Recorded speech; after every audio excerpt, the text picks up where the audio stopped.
আসসালামু আলাইকুম ভাই। তো এই যে প্রজেক্টটা মানে এটার নাম কি আর কি? এই প্রজেক্টটা হচ্ছে economic power consumption system without clear blackout.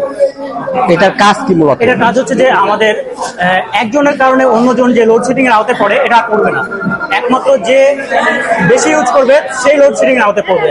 এখন ধরেন কাউকে আমি দিলাম 15 ওয়াট, সে যখন 15 ওয়াটের বেশি ব্যবহার করতে যাবে তখন সে অটোমেটিক কাট হয়ে যাবে, অর্থাৎ সে লোডশেডিং এর আওতায় পড়ে যাবে। এর জন্য যে আদার্স যারা থাকবে তারা যে লোডশেডিং এর আওতায় পড়বে এমনটা না।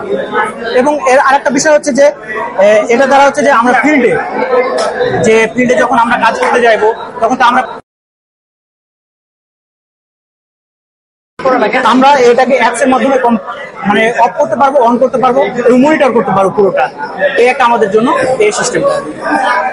এটা যদি মানে বাস্তবে রূপান্তর করা যায় তাহলে কি সুবিধা পাবে মানুষ? এটা বাস্তবে যদি আমরা প্রয়োগ করি এর প্রধান সুবিধা হবে যে আমরা অ্যাপস এর মাধ্যমে কন্ট্রোল করতে। আমরা অনেক সময় দেখা যায় ফিডারে কাজ করতে যে শর্ট খেয়ে মারা যায় যে ফোনের জন্য, যে তারা ফোন করার অভাবে বা ফোন করার কোনো সঠিক সময় কমিউনিকেশন না হওয়ার জন্য। তো এটা হবে কি আমাদের কাছে যখন অ্যাপ থাকবে আমরা অ্যাপস এর মাধ্যমে সেটা কন্ট্রোল করতে পারবো। এখান থেকে আমরা এক ধরনের একটা দুর্ঘটনা থেকে বাঁচতে পারলাম। আর একটা সিস্টেম হচ্ছে যে আমার যেটুকু পাওয়ার প্রয়োজন সেটুকুই আমরা ব্যবহার করতে হবে। বেশি ব্যবহার করে যে আমরা অপচয় করবো এই অপচয়টা হবে না, এবং বেশি ব্যবহার করে যে আমাদের ক্ষতিগ্রস্ত হবে সেটা আর হবে না। এই প্রজেক্টটা তৈরি করতে কতদিন সময় লাগছে আপনার? এটা আমাদের করতে প্রায় অনেকদিন সময় লাগছে, কারণ এটা একটা দীর্ঘমেয়াদী প্রজেক্ট ছিল। প্রথমত আমরা আইডিয়া শেয়ার করছিলাম, অনেক আইডিয়া শেয়ার করার পর হচ্ছে যে এটা মানে ভাবতে প্রায় আনুমানিক আমাদের আইডিয়া শেয়ার করতে অনেক সময় প্রায় 6 মাসের বেশি লাগছে, কারণ একটা প্রোগ্রাম তো আর একদিনই করা যায় না।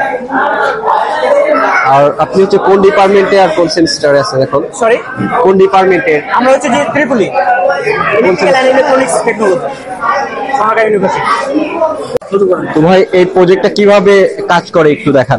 হ্যাঁ, এই প্রজেক্টটা হচ্ছে যে এখানে আমরা 3টা ফিডার নিয়েছি। এটা হচ্ছে যে 1 নম্বর ফিডার, এটা 2 নম্বর ফিডার, 3 নম্বর ফিডার। প্রত্যেকটা ফিডারকে আমরা নির্দিষ্ট পরিমাণ একটা পাওয়ার দিয়ে দিচ্ছি। এখন এর যে পরিমাণ প্রয়োজন সে নিয়েছে, এর যে পরিমাণ প্রয়োজন সে নিয়েছে, এর যে পরিমাণ সে নিয়েছে।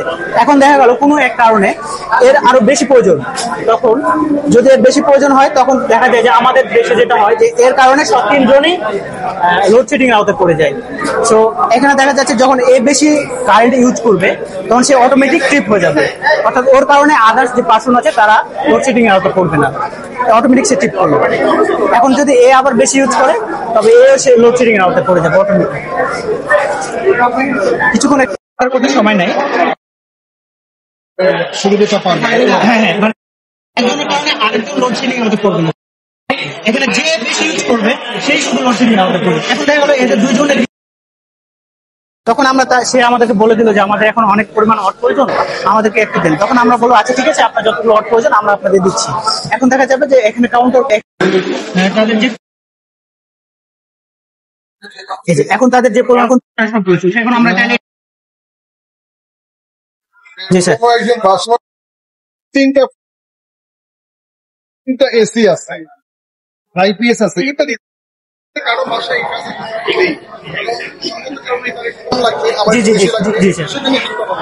সেখানে যখন তার সবগুলো লোড লাগবে তখন সে আমাদেরকে বলে দিল যে আমরা তখন তাদেরকে বলবো আপনার যত করে দেন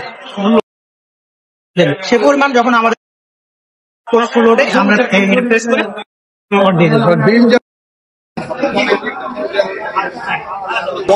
এই কারণে বেশি, জি স্যার, এই কারণে কেউ বেশি ইউজ করে যে তার বিলটাও বেশি হবে এমনটা না। এখানে আমাদের বিলটাও কম আসবে, এবং এর কারণে আদার যে কারণে এরা লোডশেডিং হতে পড়বে।